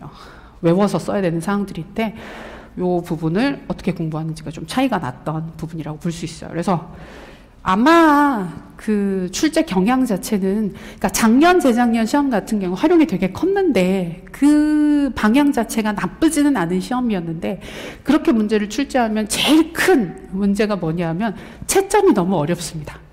근데 우리가 이 시험을 2차에서 실행을 하면 모르는데 1차에서 보잖아요. 경쟁률이 꽤 되는 시험인데 1차에서 그 많은 답안지에 굉장히 주관적이고 질적인 판단을 해야 되는 문제가 너무 많이 구성이 되다 보니까 비율은 조정이 될 가능성이 있었단 말이에요. 근데 아예 없애지는 못하고 그래서 한 반반 정도로 올해 한번 테스트를 해본 것 같아요. 그래서 올해 시험 같은 경우에도 좀 비슷할 수 있지 않나. 그래서 그 기본적이고 중요한 사항들 꼼꼼하게 확인하시고 그다음에 그걸 좀 활용할 수 있는 연습도 같이 필요할 것이다. 그리고 이제 이게 내용 점수였습니다. 보시면 4, 4, 4, 3점이라서 항목별로 15점이 딱 맞춰지고요. 형식 부분을 보시면 먼저 논술의 내용과 학생, 학부모, 교사의 의견을 반영한 학교 교육의 개선이라고 하는 미리 제시했던 주제가 있잖아요. 이 주제의 연계 및 논리적 형식에 3점이 부여되어 있습니다. 보통은 어떤 식으로 보느냐 하면 서론과 결론을 형식에 맞춰서 잘 쓰셨으면 각각 1점씩 들어가고요. 서론, 본론, 결론 전체에 언급했던 이 주제가 명확하게 확인이 되면 서론에서도 보이고 본문에서도 각 단락별로 이 주제가 확인이 되고 결론에서도 주제를 중심으로 정리가 되어 있으면 1점을 주는 거예요. 그 정도. 그 다음에 마지막 표현의 적절성 2점이잖아요. 이거는 맞춤법 부분하고 그 다음에 문장 서술. 그래서 왜 우리 주어 서술어가 일치하지 않아서 불일치해서 읽었을 때 무슨 말인지 모르겠네. 이런 식의 문장을 쓰지 않으면 점수가 빠지지 않는 부분인데 맞춤법을 아무리 많이 틀려도 2점 이상 빠지진 않습니다. 근데 제가 이런 말씀을 드린다고 해서 부담 없는데 그래서 맞춤법 공부 안 하고 그냥 막 써도 되지 않겠나. 근데 이 점 되게 큰 점수이긴 한데 그 맞춤법 이슈는 요새 잘 안 틀려요. 맞춤법 틀리신 분들 잘 없습니다. 초반에는 엄청 틀렸어요. 처음에 우리 논술 시험으로 바뀌었을 때는 정말 기본적인 맞춤법을 많이들 틀렸었는데 요새는 맞춤법 틀리시는 분들 거의 없습니다. 문장도 요새는 잘 쓰십니다. 예전에 비해서 훨씬 더 잘 쓰십니다. 근데 맞춤법은 그 자체로 점수가 빠지는 부분들보다는 채점자들의 인상에 영향을 줍니다. 그게 제일 큽니다, 사실은. 그래서 아무리 많이 틀려도 2점 이상 안 깎이는 건 맞는데 대신에 이제 채점자들이 대부분은 그 교사들인 경우가 많죠. 1차 시험 같은 경우에, 특히 논술 같은 경우에. 근데 이제 읽으면서 생각을 하는 거죠. 아니, 아무리 내용이 맞아도 맞춤법을 이렇게 많이 틀린 사람이 내 동료 교사로 온단 말인가? 라는 생각을 하게 되면 아무래도 좀 그런 부분들이 채점에 굉장히 주관적인 채점이기 때문에 영향을 미칠 수 있거든요. 그래서 맞춤법은 기본적인 부분들 지켜서 쓰셔야 한다.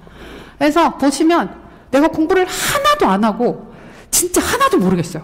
공부 하나도 안 하고 시험을 보러 갔어요. 보러 갔는데 서론을 잘 쓰고 본문 내용은 다 틀렸는데 요구사항 하나도 안 맞고 전부 다 틀렸는데 뭔가 주제 관련해서 재심 내는 얘기를 비벼서 뭔가를 쓰고 결론 마무리까지 하면 몇 점을 받는다? 5점을 받을 수 있습니다. 기본 점수가 거의 5점이라고 보시면 돼요. 맞춤법을 틀리지 않았을 때. 근데 그렇게 치면 8점이 되게 쉬운 점수예요.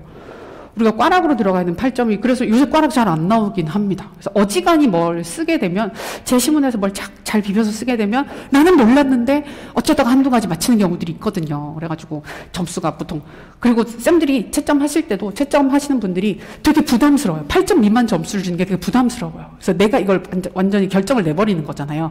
전공을 아무리 잘했든지 간에 그건 모르겠고 넌 떨어질 거야 라고 해서 점수가 들어가 버리는 거기 때문에 8점 언더는 사실은 되게 조심스럽게 주긴 줍니다. 그래서 이런 시험의 구조라는 거 아실 수 있죠. 요구사항이 되게 명확하죠. 그리고 쓸 게 많지 않아요, 생각보다. 우리가 이걸 60분 동안 봅니다. 60분 동안 보게 되는데 그 초반에 공부를 한 게 많이 없으실 때는 이게 생각보다 시간이 좀 길게 느껴질 수는 있는데 좀 공부를 해서 쓸 게 있고 생각할 게 있고 가진 게 있으면 항상 촉박해요. 60분이 조금 빠듯하게 진행되는 시간이라고 볼 수 있어요. 그리고 그 배점 구조는 다 봤으니까 샘플로 쌤들이 그래도 좋아하시는 심리 파트 반도라 사회인지론 많이 공부하셨나요? 학습이론 공부할 때? 지금 이 분위기에서라고 한다면 설사 최근에 교육심리 시험을 봤다고 할지라도 모르겠다. 처음 듣는 얘기인데 하실 수 있지만 우리 왜 심리에서 학습이론 공부하면 행동주의, 그 다음에 사회인지주의, 그 다음에 인지이론에서 정보처리론 요 길 되게 중요하게 많이들 보시죠. 그래서 여기에서 되게 대표적인 학자가 반두라입니다. 이번 시험 문제 큰 특징은 기출이 많았어요. 논술 기출에 나왔던 문제들을 중심으로 좀 더 심화해서 물어본 부분들이 꽤 있는데 이 문제도 그것 중에 하나입니다. 반두라가 한번 나왔거든요. 반두라가 관찰학습을 답으로 쓰는 문제로 한번 출제가 됐는데 다시 출제가 됐습니다. 자, 여기서 간단하게 보게 되면 여기 수업 내용과 과제 수준이 적절하다라는 질문에 대해서 2021년과 22년을 비교를 했을 때 긍정적인 반응이 더 늘었죠. 학생들이 만족하고 있나 봐요. 학생 만족도인데. 그리고 학생들의 반응을 보면 첫 번째, 어려운 과제도 해결할 자신이 생겼어요. 나 할 수 있을 것 같아요. 반두라 개념과 연관해서 보자면 자기 효능감이 올라갔네 라는 걸 볼 수 있고, 두 번째, 공부하기 전에 목표를 설정하는 연습을 했던 게 도움이 됐다라고 해서 이건 자기 조절 관련해서 목표 설정하고 계획하는 게 자기 조절에 도움이 됐던 것 같아 라는 큰 의미 없는 학생들의 반응이 보입니다. 실제로 문제에 별로 영향을 주지 않았던 반응이에요. 자, 내용을 읽어보면 수업 내용과 과제 수준에 실질적인 변화가 없었지만 학생들의 만족도가 높아졌다. 이는 사회인지 이론, 자, 문제 조건에 사회인지 이론이라는 언급이 있습니다. 그러면 반두라의 이론입니다. 여기서 제시한 자기 효능감과 자기 조절을 증진하기 위해 노력한 결과로 분석된다. 자, 여기에서 사회인지론을 꼼꼼하게 공부하신 분과 그렇지 않은 분의 답안이 차이가 나기 시작합니다. 이 부분에서. 그래서 자기 효능감은 반두라의 동기론으로 워낙 유명하기 때문에 여기에 연계해서 답을 많이 쓰셨을 텐데 자기 조절이 어려운 부분이에요. 최근에 되게 많이 강조를 했었던 부분이긴 한데 반두라가 제시를 했던 자기 조절 또는 자기 조절 능력이라는 파트가 있고 반두라가 아닌 아주 일반적인 관점으로 자기 조절이나 자기 주도성을 높일 수 있는 기법들이 막 있어요. 근데 이 문제는 사회인지 이론에서 제시한 자기 효능감과 자기 조절이라고 얘기를 해버렸기 때문에 반두라의 이론이 아니면 틀린다는 거예요. 근데 이 부분을 공부해서 알고 계신 분과 자기 주도 자기 조절이면 다 똑같은 거니까 아무거나 쓰면 돼. 그래서 뭘 쓰지? 자기 조절해서 자기 보상하는 것도 있으니까 자기 보상한다고 얘기를 하고, 아니면 환경을 구조한다 그런 것도 있으니까 그런 것도 얘기를 하고 하신 분들이 있는데, 그게 요구사항이 아닌 거예요. 그게 아니고 우리가 반드라가 얘기했던 자기 조절 같은 경우에는 초반에 계획을 하고 나면 그 다음에 자기 점검하고 자기 평가하고 전략을 활용하는 거 딱 정해져 있거든요. 4가지 활동이 정해져 있어서 그거에 근거를 해서 답을 써야 방향이 맞는 문제가 되는 겁니다. 그래서 보면 특히 자기 효능감 형성에 영향을 미치는 숙달 경험과 대리 경험, 자기 효능감 형성에 영향을 미치는 4가지 요소를 반드라가 얘기를 했어요. 그 중에 하나가 여기선 숙달 경험이라고 표현을 했지만 성공 경험. 내가 잘했어. 이거 잘하는 과제야. 그 다음에 대리 경험. 남들이 잘하는 걸 보는 거. 나랑 비슷한 사람이 성공하는 걸 보는 거. 그 다음에 3번째로 언어적 설득. 너 잘할 수 있어. 라고 얘기를 해주는 거. 네 번째가 생리적 지표에 대한 그 정보라고 해서 내가 어떤 과제를 하는데 심장이 막 두근두근 뛰고 막 숨이 차는지 아니면 편안한 상태인지 이런 것들을 통해서 스스로의 효능감의 그 변화가 나타나게 되는 거거든요. 근데 이것도 이론으로 정해져 있는 거예요. 그래서 그러면 그 4가지 중에 숙달 경험을 활성화시키는 전략이 뭐고 대리 경험을 활성화시키는 전략이 뭔지는 결국 개념 물어보는 거예요. 그 무슨 뜻인지 알아? 개념을 가지고 쓰라라는 걸 요구했던 문제인 거예요. 그리고 자기 조절을 촉진하기 위해서 학생들 스스로 목표 설정 및 계획 단계를 실행하도록 했더니 되게 도움이 됐어. 그래서 향후 학생들의 자기 효능감 향상을 위해서 적절한 교수 전략을 지속적으로 모색하고 자기 조절 과정에서 목표 설정 및 계획 단계 이후로 나아가도록 지원하겠다. 무슨 말이냐? 나 이전에 목표 설정 계획이라는 첫 번째 활동을 했더니 되게 도움이 됐어. 그러면 그 다음 단계로 넘어가게 지원을 해야 된다는 거니까 결국 그 다음 단계 해야 되는 거. 자기 점검을 하거나 자기 평가를 하거나 전략을 활용하는 그 부분들을 지원할 수 있는 방안을 얘기를 하라는 거예요. 그러니까 이 문제는 아주 전형적으로 이론을 구체적으로 활용하는 부분들. 그냥 활용방만 쓰는 게 아니라 이론적 근거를 가지고 이론에 맞으면서 대신에 이론에서 공부했던 사항을 그냥 외워서 인출하는 게 아니고 활용해서 쓰게끔 요구하는 문제 성격을 띠게 되는 겁니다. 그래서 우리 시험이 요구하는 방향은 요 방향이긴 해요. 궁극적으로 보면. 그래서 작년, 재작년도 이런 부분들이 형태로 많이 보이긴 했는데 이제 올해 같은 경우에도 반절 정도는 이런 형태였던 거고, 그 다음에 거의 인출을 요구했었던 제일 마지막 파트를 보시게 되면 제시문에서 얘기할 게 거의 없어요. 제시문에서 좋은 얘기들을 쭉 하고 있긴 한데 기본에 충실한 문화가 형성됐고 공동의 약속이 준수된 결과야. 즉 베버가 제안했던 관료제 이론의 특징 중 하나인 규칙과 규정이 잘 적용된 것이야. 앞으로도 이런 결과가 유지될 수 있도록 순기능을 강화하고 역기능을 줄여야 알겠어 라고 하면 제시문에서 가져다 쓸 게 별로 없었어요. 없고 순기능이 뭔지 2가지 인출해서 쓰시고 역기능이 뭔지 1가지 인출해서 쓰라 라는 형태로 문제가 구성이 되어 있던 겁니다. 대충 어떻게 시험이 구성되는지 느껴지시죠? 그래서 논술이라는 말을 들으면 우리가 제일 처음에 그냥 내 생각을 쓰는 건가? 내가 알고 있는 것들을 가지고 뭔가 주장을 펴는 건가? 전혀 아니다. 가끔 그래서 정말 생각을 쓰시는 분들이 있어요. 그래서 내 생각이 이게 옳지 않다.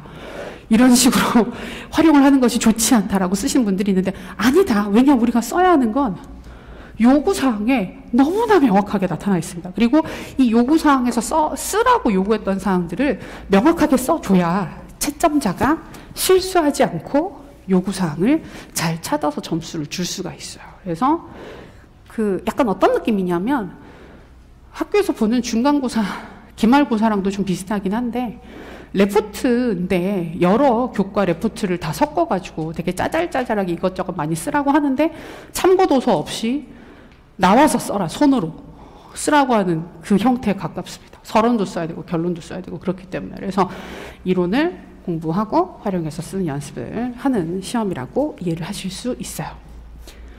쓸만하시겠어요? 올해가 난이도가 좀 평이한 편이었다라는 평을 듣습니다. 그래서 지금 자료 보시면 지금 우리 14페이지에 방금 봤었던 기출문제, 제시문, 다음 페이지에 배점 부분 있고요. 예시 개요도 있어요. 그래서 실제로 답을 어떻게 구성해야 되는지. 근데 지금 당장 이걸 같이 볼 필요는 없거든요. 그래서 이렇게 출제가 됐었고 답은 이렇게 쓸 수 있겠네. 우리가 아마 언제쯤 되면 이게 기출의 의미가 생기느냐 하면 한 5월 달쯤 그래서 이론 공부하시고 나서 어느 정도 공부가 좀 자리를 잡고 나면 기출을 그때 보시는 게 의미가 있습니다. 출제 경향 아까 말씀드렸던 사항이고, 그리고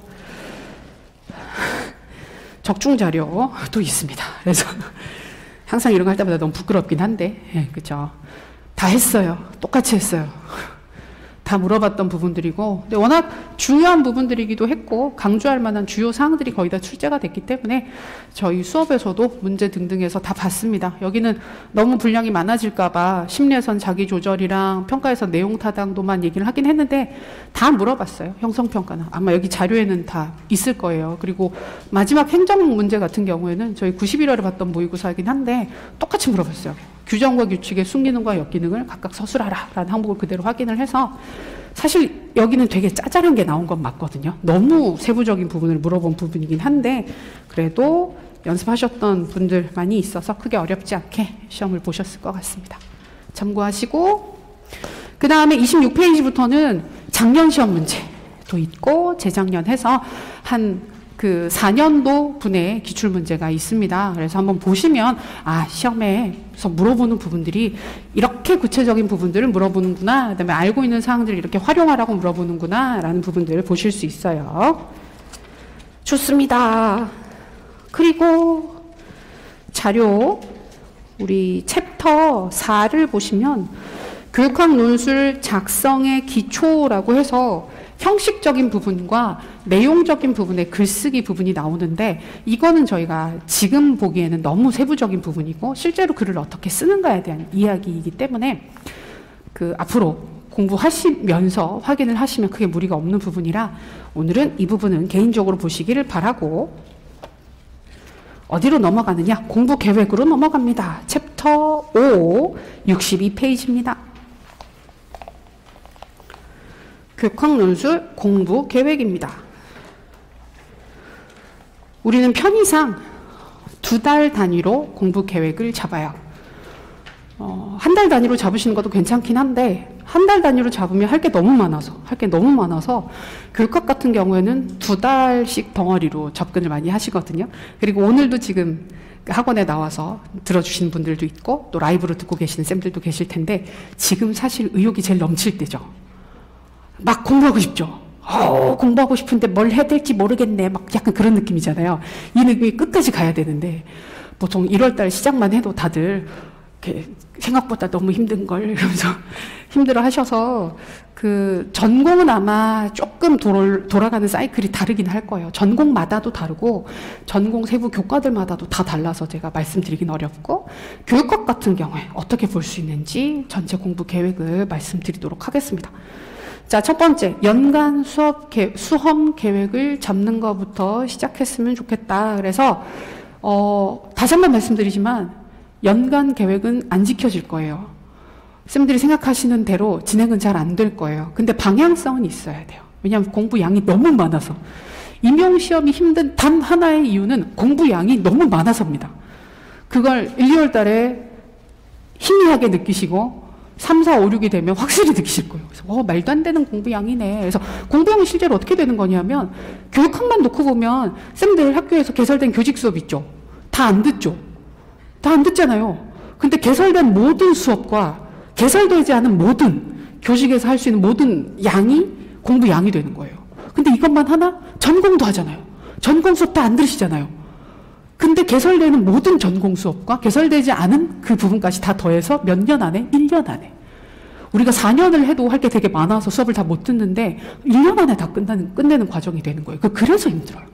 막 내용이 어렵고 이게 아니고 그냥 양이 너무 많아서, 그래서 어떤 느낌을 받느냐 하면 해도 공부가 되는 느낌을 못 받아요. 내가 뭐 잘못하고 있나? 내 바본가? 내가 이러진 않았는데 이렇게까지 기억이 안 난단 말인가? 이런 느낌을 초반에 계속 받으시기 때문에 효능감이랑 통제감이 하나도 없어요. 그러니까 이것 때문에 힘든 시험인 것이지 다른 게 어려운 시험이 아니거든요. 그래서 큰 계획은 잡아야 합니다. 뜻대로 되지 않더라도 큰 계획은 잡고 방향성을 갖고 가시는 게 중요합니다. 그래서 그 계획을 잡아보면 크게는 2달, 세부적으로는 일주일 단위로 잡고, 당연하지만 매일매일의 계획도 꼭 잡고 진행을 하셔야 합니다. 초반부 1, 2월 자, 교육학의 경우 1, 2월은 이론의 기본적 토대를 다진다. 이론의 기본적 토대를 다진다. 이해를 하고 구조를 파악하면 되는 시점입니다. 세부적인 사항을 암기하는 것부터 공부를 하시면 좋지 않다. 저는 그거 굉장히 위험한 접근이라고 생각을 합니다. 여기 보면 이론을 완전히 이해하겠다라는 생각으로 접근을 하라. 교육학 전공 모두 기본적이고 핵심적인 사항을 중심으로 정리를 했으면 좋겠다. 자, 1, 2월 달에 공부 처음 시작하실 텐데 제가 지금 오늘 말씀드리는 사항은 공부를 처음 시작하시는 쌤들을 대상으로 말씀을 드리는 겁니다. 교육학 공부랑 전공 공부를 1, 2월 달에 보통 같이 시작하시거든요. 그러면 제일 많이 느끼는 게 양이 너무 많아. 그리고 또 두 번째로 나오는 게 전공은 할 만한데 교육학이 너무 힘들어 라는 얘기를 많이 하세요. 근데 그 이야기가 3월 달이 되면 좀 달라지고 5월 달이 되면 전공이 너무 힘들어요. 교육학은 할 만한데 라고 다 바뀝니다. 지금은 근데 1, 2월 달에는 다들 그걸 믿지 않아요. 제가 아무리 말씀드려도 또 거짓말하고 있네. 이러면서 되게 비웃으시는데 5월 달만 되면 전공이 이럴 줄 몰랐다면서 전공은 해도 새로운 내용이 계속 나오네요. 교육학은 그렇진 않거든요. 교육학은 그렇진 않아서 점점 편해지실 겁니다. 그래서 그 처음에 많이 받는 유혹이 뭐냐면 교육학이 어렵다고 느껴지시기 때문에 그럼 1, 2월 달에 교육학이랑 전공을 같이 하기가 너무 힘드니까 교육학만 먼저 좀 끝내놓고 그 다음에 전공 공부를 하면 어떨까? 라는 생각을 하세요. 여기서 틀린 게 뭐냐면 교육학을 끝내놓고 라는 게 틀린 생각이라는 겁니다. 교육학 공부를 끝내는 시점은 어딜까요? 없다. 교육학이든 전공이든 공부가 끝나는 시점이 없습니다. 그리고 가끔 그래서 잘못 생각하시는 게 1, 2월 달에 전공을 안 하고 교육학만 열심히 하면 내가 어느 정도 이걸 정리를 할 수 있지 않나?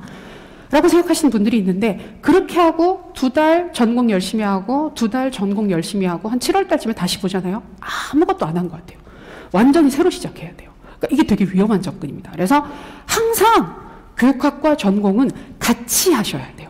공부 양을 조절하는 게 그래서 힘듭니다. 그래서 큰 흐름은 어떻게 가지고 가셔야 되냐면 1, 2월 달에 교육학 공부를 제일 많이 하셔야 돼요. 제일 많이 하시고 점점 교육학 공부 양을 줄이시는 거예요. 그래서 뒤로 가면 갈수록 전공 중심으로 공부를 하셔야 하는 겁니다.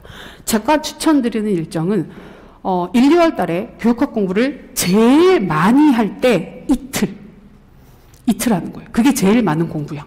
그래서 보통 저희 수업은 월화에 직강이 있습니다. 월화에 직강이 있고 직강 수업 자체는 4시간 정도 하거든요. 4시간 정도 하고 처음에 복습을 하시면 수업 시간보다는 길게 하시는 게 맞아요. 복습 시간이 수업 시간보다는 좀 길어야 돼요.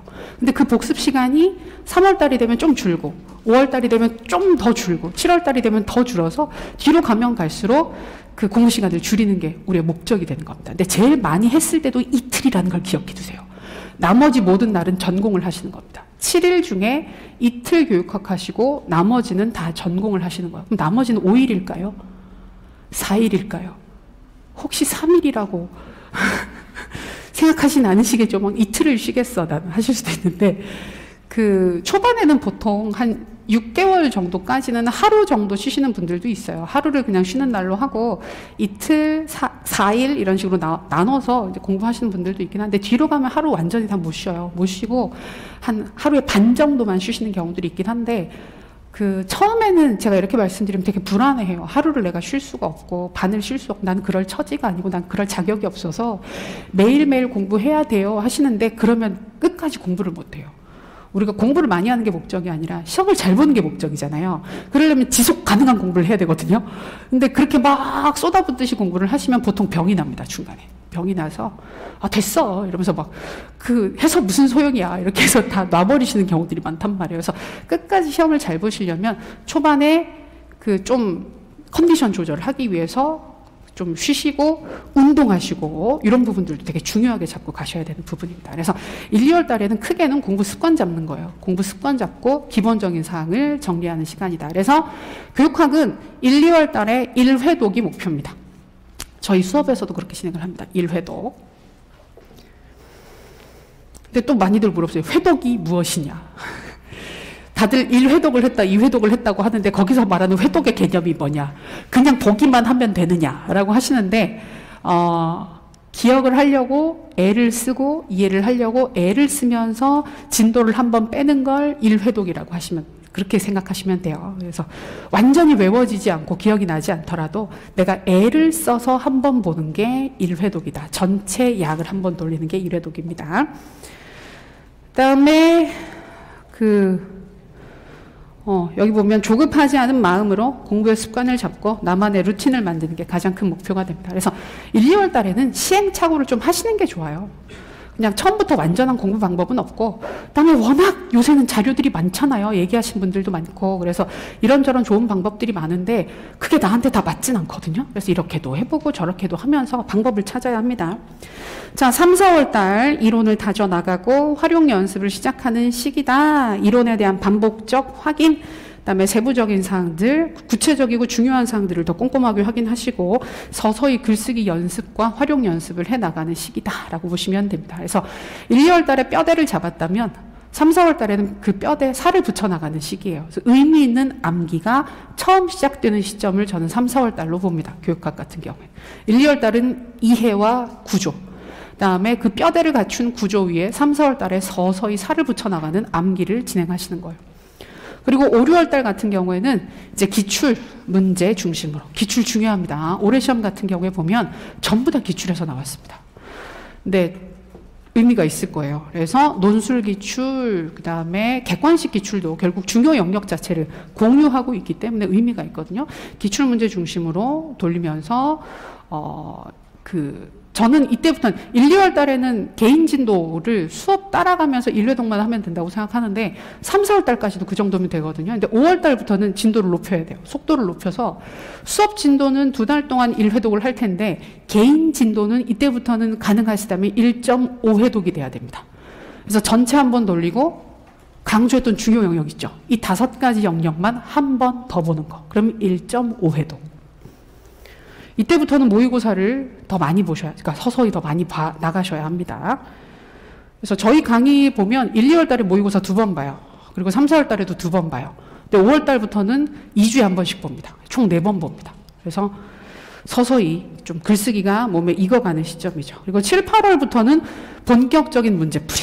그래서 영역별로 실전 형태 문제들 연습하시는 게 좋고, 이때 가능하시면 개인적으로 보는 회독의 수는 1.5회독에서 2회독까지 나올 수 있습니다. 빨리 하시는 분들은.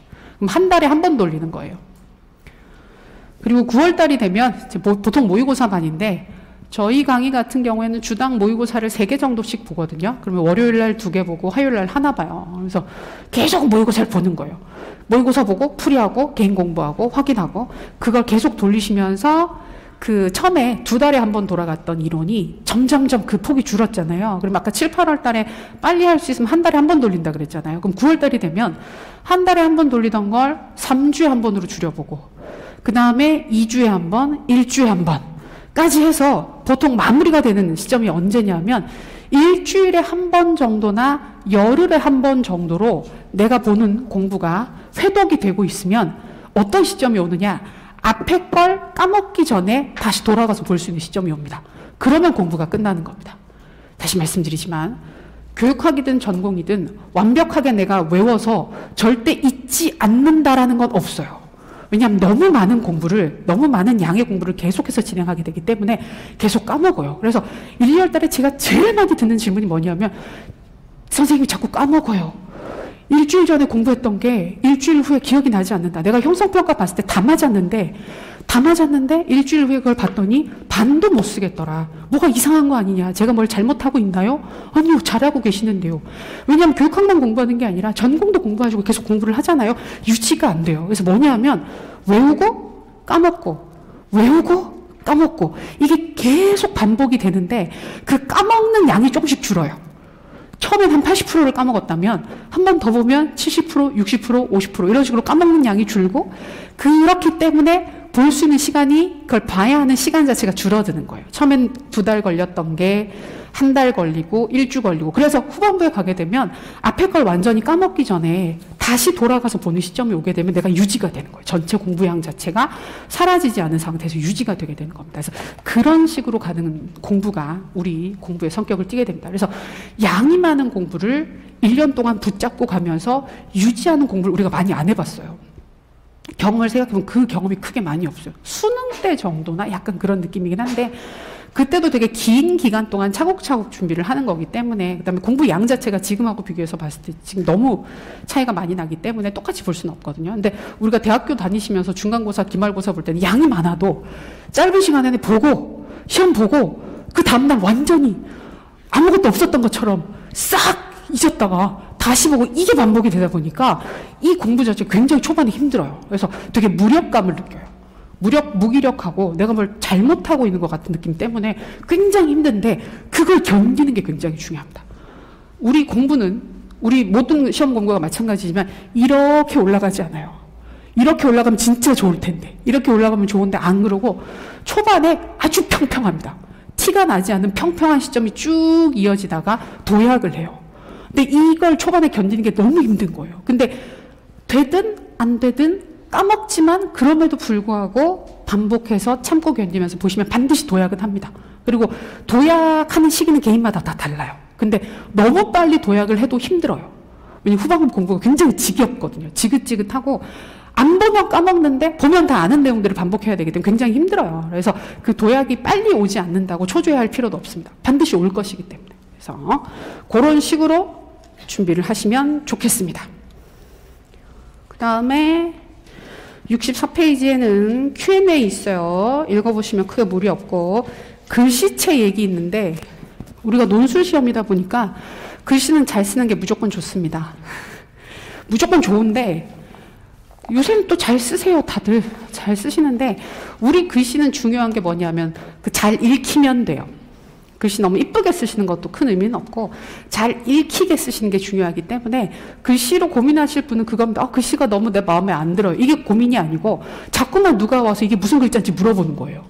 내가 쓴 노트를 가지고 와서 이 무슨 글자야? 라고 몇 명이 물어본다. 그리고 내가 노트를 했는데 다음날 봤더니 이게 무슨 글자지?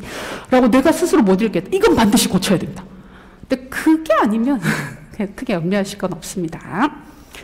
자, 그 정도고. 그리고 66페이지. 많이들 얘기하신 사항들이라서 몇 가지만 짚고 넘어가면, 체계적인 학습 계획 잡는 거 아까도 말씀드렸고, 그다음에 두 번째, 노트 만들기 워낙 많이 나오는 질문이라서 따로 한 번 더 말씀드리겠습니다. 요거는 나름의 법칙과 원칙에 따라 노트를 만든다. 근데 이거는 노트를 만드는 수준이나 정도는 답이 없습니다. 각자의 취향이나 공부 방향에 따라서 결정을 하셔야 합니다. 반드시 만들지 않아도 됩니다. 여기 보면 개념, 키워드, 문제, 학습 순서 등 자기가 편한 대로, 내가 원하는 방향대로 만드시면 됩니다. 그다음에 지나치게 많은 내용을 담고자 하지 말고 핵심 사항, 기억을 돕는 키 중심으로 적자, 그림이나 도표 자료를 따로 모아두는 것도 좋다 말씀드리긴 하는데, 제가 요거는 그거예요. 그 서브노트, 소위 말하는 서브노트나 단권화 얘기를 하는 거거든요. 근데 아마 쌤들이 지금 공부 준비하시면서 제일 많이 찾아보시는 게 합격 수기 많이 보실 거고, 막 읽으면 되게 재밌는 것도 되게 많죠. 그래서 이번에 좀 양을 줄이긴 했는데 저희 자료에도 합격 수기가 있습니다. 그럼 다들 공부하신 걸 되게 재미나게, 다 합격을 했으니까 재미나게 쓰는 거죠. 그래서 좋은 얘기들을 굉장히 많이 써주시고, 이렇게. 근데 다들 보면 조금씩 다르지 않아요? 얘기가 조금씩 다르고, 요새는 또 유튜브에도 워낙 정보들이 많고 얘기하시는 분들이 많아서 되게 다양한 방법들을 많이 알려주십니다. 근데 되게 많이 얘기를 하는 게 서브노트는 꼭 만들어라, 단권화는 꼭 해라, 이 얘기를 많이 들으시잖아요. 근데 제가 이건 나올 때마다 드리는 말씀인데, 합격한 모든 사람이 서브노트를 만들지는 않습니다. 근데 합격 수기를 쓴 사람들은 대부분 서브노트를 만든 사람들입니다. 이거는 통계 함정입니다. 잘 생각해 보셔야 되는 게, 그 합격 수기를 쓰는 시점을 생각해 보시면 최종 발표가 난 시점, 그 시점에 정리해서 쓰는 경우들이 많거든요. 근데 우리 시험 일정을 보면 1차 발표가 올해는 12월 29일 날 있어요. 항상 그런 시기예요. 그래서 연말이나 연초에 1차 발표를 시키고, 최종 발표는 설날 근처에 발표가 납니다. 그러면 2월 중순에 최종 발표가 나잖아요. 그럼 이분들이 3월 임용이에요. 그러면 연수를 갔다 와서 보통은 일주일 전에 학교를 나오라 그래요. 나와서 미리 와서 일을 하라 그래요. 그러면 그때가 정말 바빠요. 합격 발표 나오고 나서 정말 정신없는 시기거든요. 근데 그때 막 몇 페이지짜리 합격 수기를 쓰시는 분들이 있어요. 이분들은 도대체 어떤 분들일까? 원래 정리하는 걸 되게 좋아하시는 분들이에요. 비율이 확실히 높습니다. 그리고 미리 정리해 두신 분들도 있어요. 발표 나기 전에 미리 다 정리를 해둬야지 떨어지든 붙든 이게 너무 즐겁기 때문에 이거 쓰는 것 자체가 너무 즐거워서 막 정리해 두신 분들이 있어. 이분들은 어떤 분들이다? 누가 시키지 않아도 정리하고 이렇게 만들어 놓는 걸 굉장히 좋아하는 스타일의 분들이 합격 수기를 상대적으로 많이 쓰십니다. 그래서 다들 그 정리한 얘기를 되게 많이 하거든요. 근데 모든 합격하신 분들이 그걸 다 만들진 않아요. 근데 그래서 포인트는 뭐냐 하면 자기 스타일을 잘 알아야 돼요. 그래서 그거는 그 서브노트 만드는 게 시간이 되게 많이 걸리거든요. 되게 많이 걸리는데 시간이 많이 걸리니까 하지 마세요가 아니고 시간이 아무리 많이 걸리더라도 내가 내 손으로 정리한 자료가 잘 봐지는 사람이고 내가 정리하는 과정에서 공부가 되는 사람이면 시간이 아무리 많이 들더라도 그걸 해야 돼요. 근데 남들의 얘기를 듣고 그걸 할 필요는 없다는 거예요.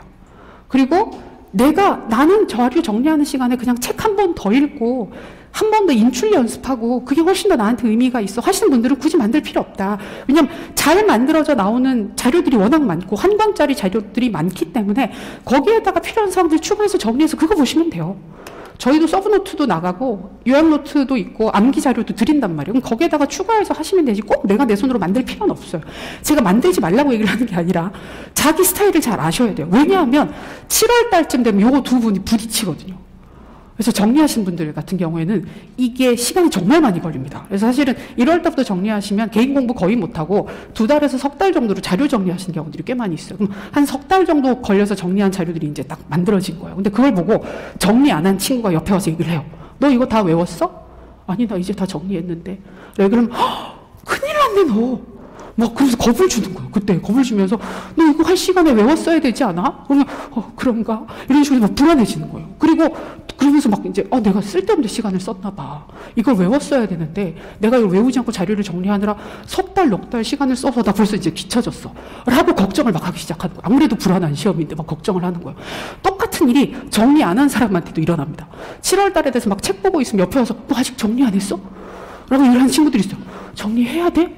다 했는데 우리는? 그럼 또 막 가슴이 막 두근두근 하는 거예요. 큰일 났네. 그 막 지금 정리하겠다고 7월 달에 그 시간 아까운 때 한 달, 두 달, 석 달을 써서 자료 정리하고 있는 거예요. 이러지 말라는 거예요. 그럴 필요 없다. 그럴 필요 없고 내가 정리를 해야 되면 빨리 하는 거고 그리고 한 번에 완벽한 자료를 만들려고 하시면 안 됩니다. 안 되는 거라서. 특히 1, 2월 달에 그 서브노트를 완벽하게 만들려고 하시는 분들이 있거든요. 근데 그건 절대 안 돼요. 제가 그런 경우를 너무 많이 봤어요. 1, 2월 달에 서브노트 만드신 분들 보면 책 그대로 써요. 왜냐하면 뭐가 더 중요하고 덜 중요한지를 판단할 수 있는 눈이 잘 없어서 다 중요하대요. 그러면 다 쓰고 나서 어느 순간 깨달아요. 책이랑 똑같네. 내가 굳이 이걸 이렇게 시간을 내서 이렇게 정리할 필요가 있었나? 라고 해서 막 이제 괴로운 거예요. 그래서 그때는 간단하게 짧게 만들고 붙여나가는 거예요. 빨리빨리 붙여나가면서 이제 마지막에 완성시키면 된다는 부담을 좀 놓고 가야지 안 그러면 자료 정리하다가 1년 공부가 끝나요. 그래서 그런 부분들 염두에 두시고 진행하시면 좋겠습니다. 자기 스타일입니다. 자, 그 다음에 심도 있는 이해. 문제 자체가 그러니까. 그 다음에 그 이해를 바탕으로 한 암기 과목이다. 아까 문제에서도 그 이해가 없이 암기만 하신 경우에는 문제에서 뭘 물어보는지를 모르는 경우가 너무 많습니다.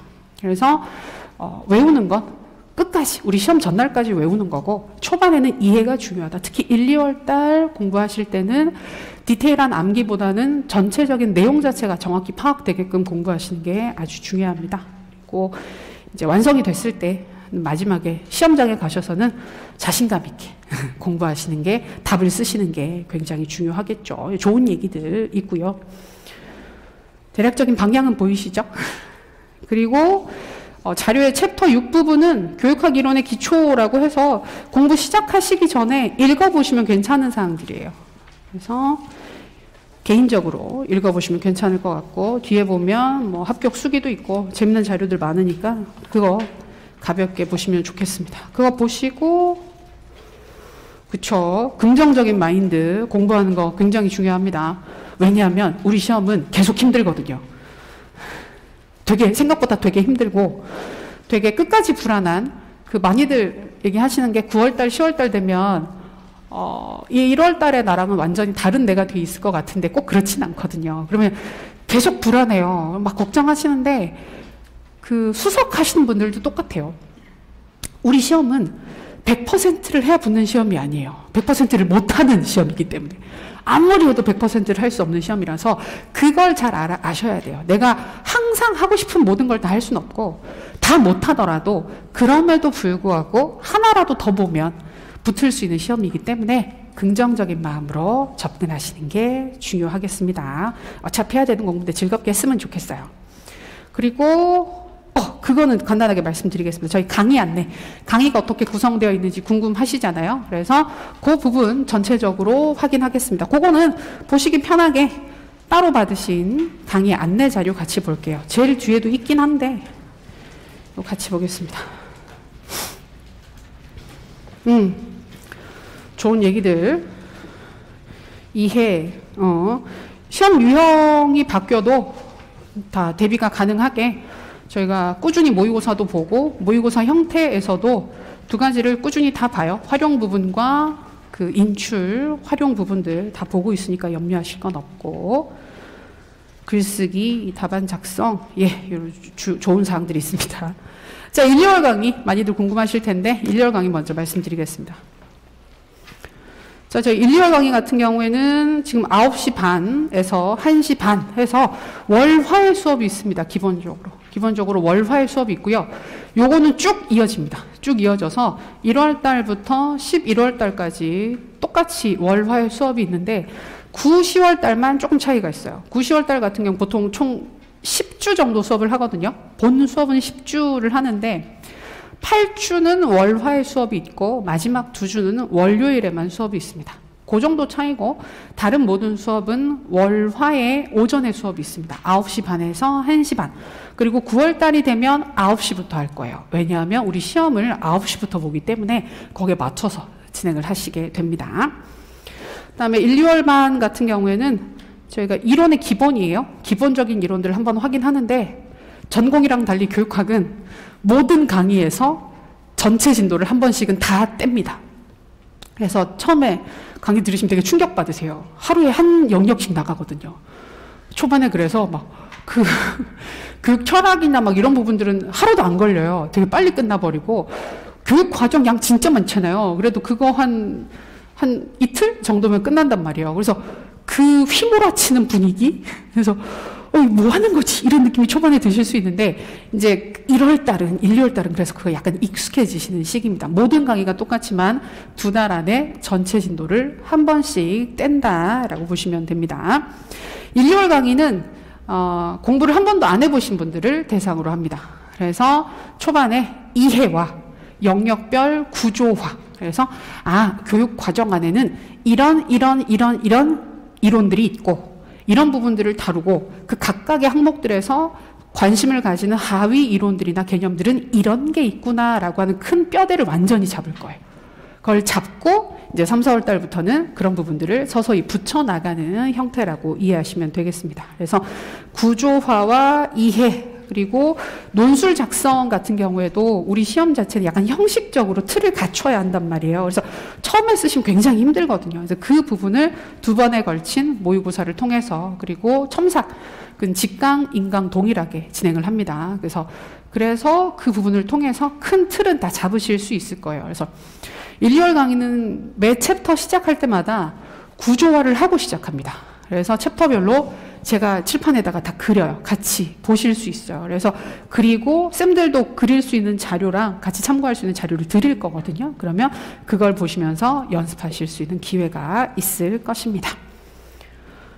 그래서 구조화 자료, 강의 특징 부분 보시면 구조화 자료 드릴 거고요. 그다음에 저는 9월 달 강의를 제외하면 모든 강의에서 형성평가가 있어요. 그래서 형성평가는 월요일 날 수업했으면 화요일 날 수업 시작할 때는 월요일 날 수업했던 내용을 간단하게 인출하는 연습을 합니다.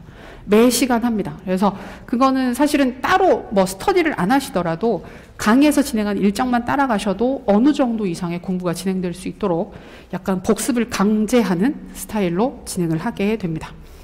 그다음에 저희 기본서에 있는 논술 작성법 퍼펙트 가이드가 있는데 그거 가지고도 한 번 더 확인을 할 거고 모의고사 2번 본다. 여기 나와 있는 것처럼 약식이 아닙니다. 약식이 아니고 첫 번째 시험만 약간 가볍게 볼 수는 있겠지만 실제 형태입니다. 실제 형태와 동일한 형태로 모의고사를 2번 보시게 되고 개별 첨삭은 1번 있습니다. 그리고 직강이나 직영상으로 나오시는 쌤들을 대상으로 해서는 원하시는 경우에 스터디 구성해 드립니다. 스터디 구성해 드리고, 직강, 직영상 나오시는 분들 대상으로 해서는 개인 상담 진행을 할 거예요. 신청받아서 원하시는 분들 상담 진행할 예정입니다. 그 정도? 교재는 새로 나올 거고 2024학년도 판으로 나올 거고 구조 자료 드리게 된다. 그리고 지금 아마 오늘 나오신 분들도 그거 드리지 않나? 제가 알기로 그 특강 형태로 들어가 있는 구조와 특강하고 글쓰기 특강 부분 들어가거든요. 그래서 본 수업에서 진행하는 거 외에도 추가적으로 좀 보실 수 있는 강의가 제공될 예정이니 그것도 참고하시면 되겠습니다. 그 정도. 그리고 여기는 지금 1열 강의는 크게 이렇게 구성되어 있어서 크게 헷갈리진 않으실 거고요. 맞아요. 이게 구조화 자료예요. 여기 보면 구조화 이런 식으로 큰 틀에서 교육 심리면 여러 영역들 중에서 발달 영역이 있고, 발달 중에서는 인지 발달이 있고, 인지 발달에서는 삐아제 이론이 있고, 비고츠키 이론이 있고, 이런 식으로 해서 그 구조 자체를 한눈에 볼 수 있는 그 자료를 드릴 거고요. 같이 이걸 인출해보는 활동도 진행을 할 예정입니다. 그리고 나머지 부분은 가볍게 말씀드리겠습니다. 3, 4월 달 같은 경우에는 심화 이론입니다. 그래서 1, 2월 달 강의가 전반적인 사항을 다 가볍게 보더라도 전체적으로 다 보는 강의라고 한다면 3, 4월 강의는 전체적으로 보는데 중요 사항을 좀 더 세부적으로, 그다음에 좀 더 현장 연계된 자료들 같이 확인하고, 그다음에 활용할 수 있는 연습들, 기본적인 글쓰기 연습을 주제별로 조금 더 많이 들어가게 돼요. 그래서 여기 보면 이런 식으로 답안 서술 연습이라고 해서 이건 개인적으로 진행하실 수 있는 자료들을 묶어서 드릴 예정입니다. 역시 모의고사는 3, 4월 달에도 2번 있고 첨삭은 1번 진행될 예정이다.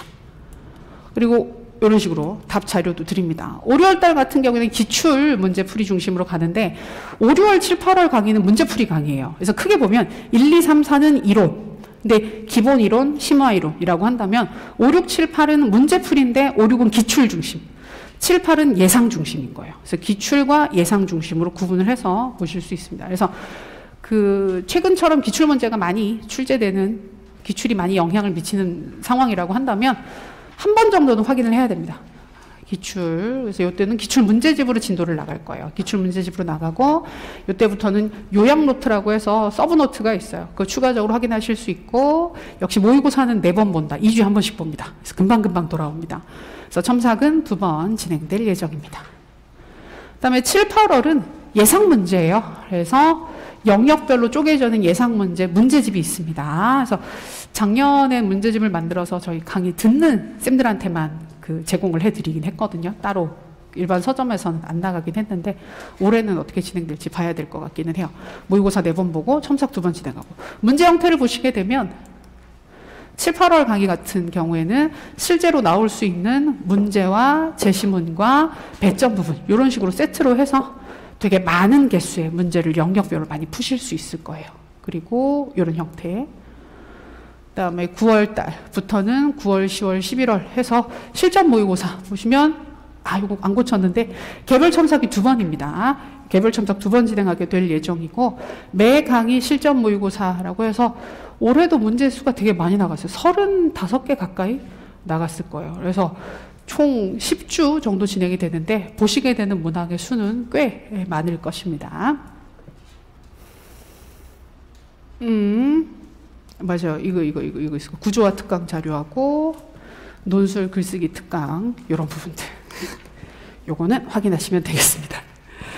자, 네, 긴 시간 교육학 시험, 그다음에 임용 시험이 어떻게 구성되어 있는지 전반적인 사항들 전체적으로 말씀드렸고, 공부 계획 1년 플랜 어떻게 잡아야 하는지에 대해서도 크게 말씀을 드렸습니다. 그리고 저희 강의 구성에 대해서도 전체적으로 말씀드렸으니까 참고하시면 될 것 같습니다. 그리고 아까도 말씀드렸던 것처럼 임용 시험이 다른 모든 시험들이 상대평가로 사람을 뽑는 시험이 다 힘들긴 하지만 참 많은 양의 공부를 진행해야 되는 시험이라서 참 어려워요. 힘든데 그래도 차근차근 하면 이게 너무 막 무리하게 어렵고 말도 안 되게 어렵고 그런 시험은 아니라서 반드시 공부하는 만큼 돌아오는 보상이 있는 시험이긴 하거든요.